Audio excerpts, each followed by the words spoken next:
Hi, this is Paulette Downey. Continuation on pride and the destruction it brings. I was cut off. I was at the library speaking on this, and so the library was closed, and I went over. I didn't even realize that. So the security guard was telling me that, you know what, your time is like well over. So moving this out here. So your time is well over. It's time for you to go. And so I just felt the need that I had to continue this. So right now I'm here at another location. I'm not a library. I am at a restaurant. And so I just felt the need to finish up what I started while it is fresh on my mind the way it is. Not that I'm going to forget it tomorrow. I am not. Um, but I just feel the need to finish it up. So I apologize for any background noise or anything. I apologize for the ghetto way in which I am bringing this to you, with the first one being cut off and then me doing this in a different location and me also not being able to blend the two. I simply, because of this, my living situation and finances, I do not have the equipment nor the software that I used to have when I was doing my beauty videos, nice, clean ways in which I could just meld everything together, even if they were cut off, just seamlessly.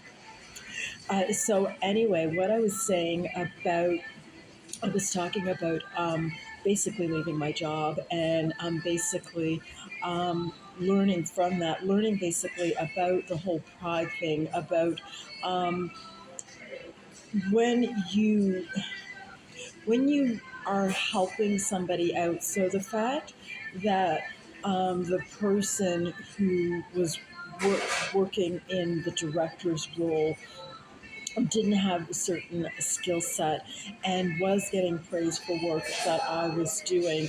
The bottom line is that shouldn't have bothered me, because when you are working for an organization, you are working to make the organization look good.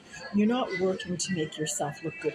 Of course, you want the organization to know that you are talented and to know that you are doing your job and to know your strengths and what you bring to the table. Of course, you want them to know that.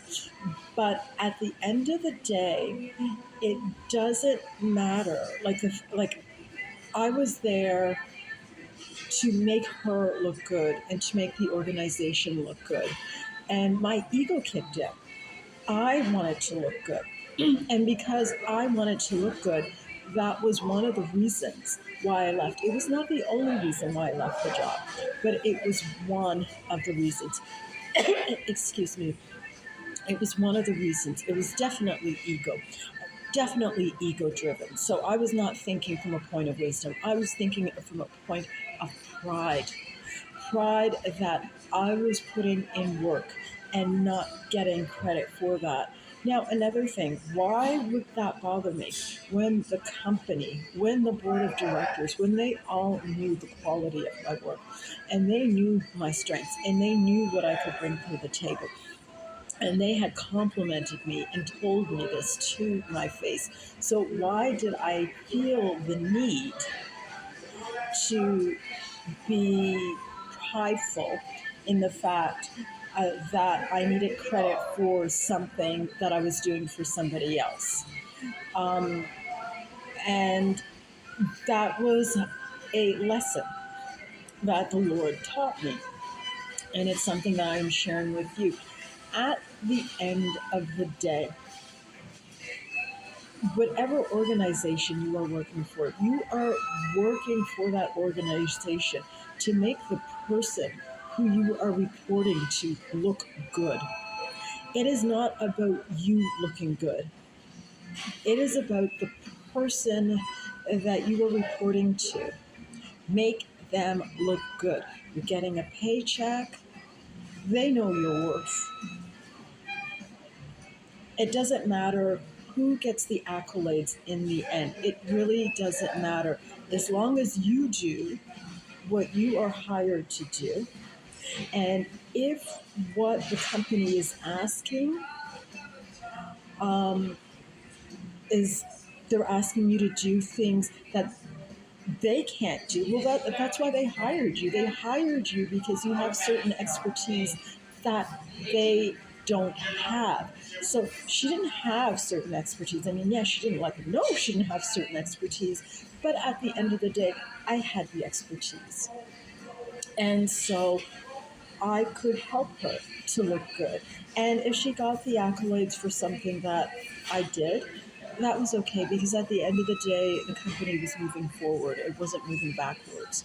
So this is, when we talk about pride and the destruction of it, it destroyed my job. And so that was one reason. And like I said, there were other reasons. So, the reason of me taking on so much work. And like I said, and then I was taking on the other person's work as well. Um, and I wasn't necessarily looking for credit for his work. I mean, I just wasn't. But then there was the whole resistance where I felt that, and I looked at it that they shouldn't be resisting me because I mean, like, hey, we organized a very good conference.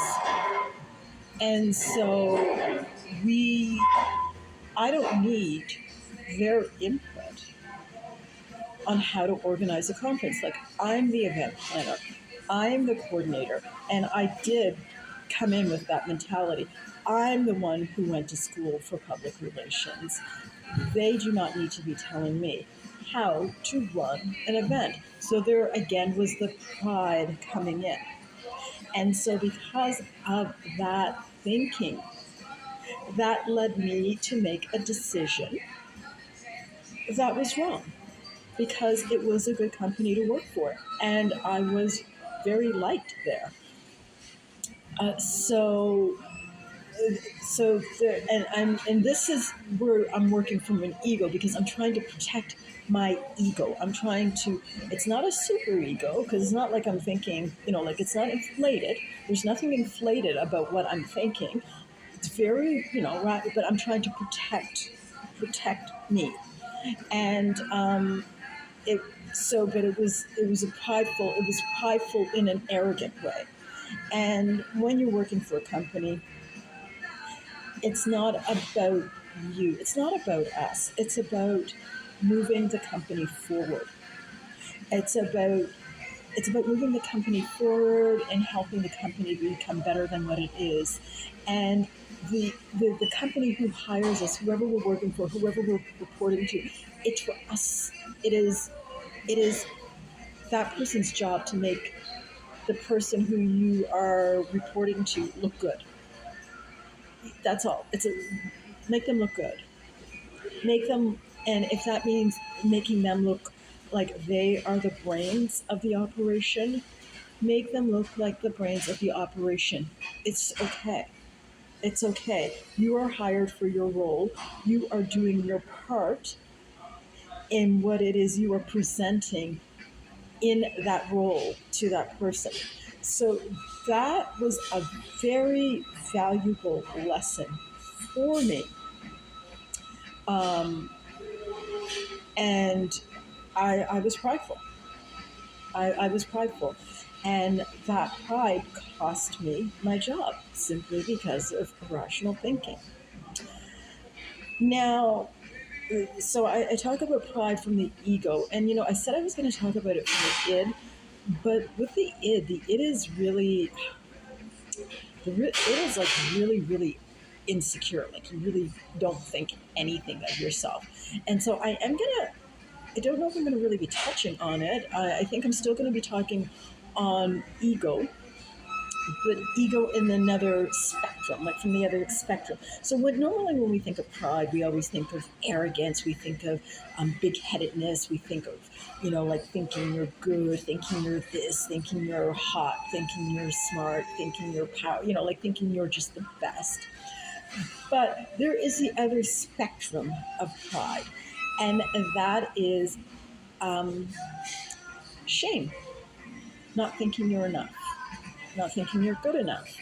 um, embarrassed about where you are in life, embarrassed about your education, embarrassed about the way you speak, embarrassed about your marital status, embarrassed about how you look, embarrassed about your economic status, shame, um, disgrace. Um, there, that's also pride. It's the reverse of the arrogant side, um, but it can be just as deadly, if not more so. With that, because what that causes, like if you are, and like I'll use myself as an example again. Um, like, how do I put it? Okay, like I'm 58 years old. I'm not married. I don't have kids. I have people, like people, will say things, they'll make speculations. They'll say, well, you're not married because of this or because of that, or why you're not married. And, like, I want to be married and I wanted kids. It's not like I didn't want these things. It's just that it didn't work out that way for me. But just because it didn't work out that way for me, that doesn't make me any less of a person.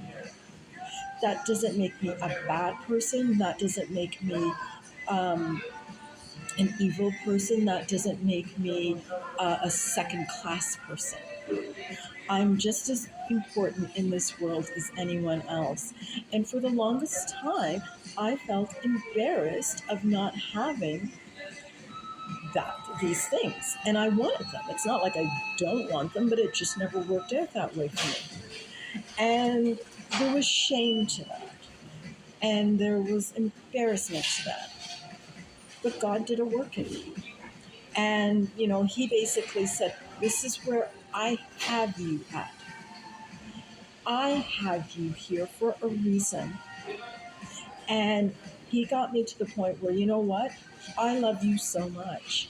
It doesn't matter what anyone else thinks. I could care less. I'm going to be honest with you. I could care less. You have people who make their speculations. You have these people who operate from their super id or their super ego, and from their whole know-it-all, and they know everything, even though they don't know you. I mean, people who don't like me, people who don't know me, they seem to know why I am where I'm at, even though they don't know my situation, even though they don't know anything about me. Then you have people who may know me, but they don't know me as well as they think they do, and then they make assumptions. And you got to get to the point where you don't care what people think, because people are going to think what people are going to think. People are going to be people. And some people are not nice, and they're not, and some people, they just seem to they think they know everything. They have that God complex. They will look at you and they will think this and they will think that. Like I have a perfect example.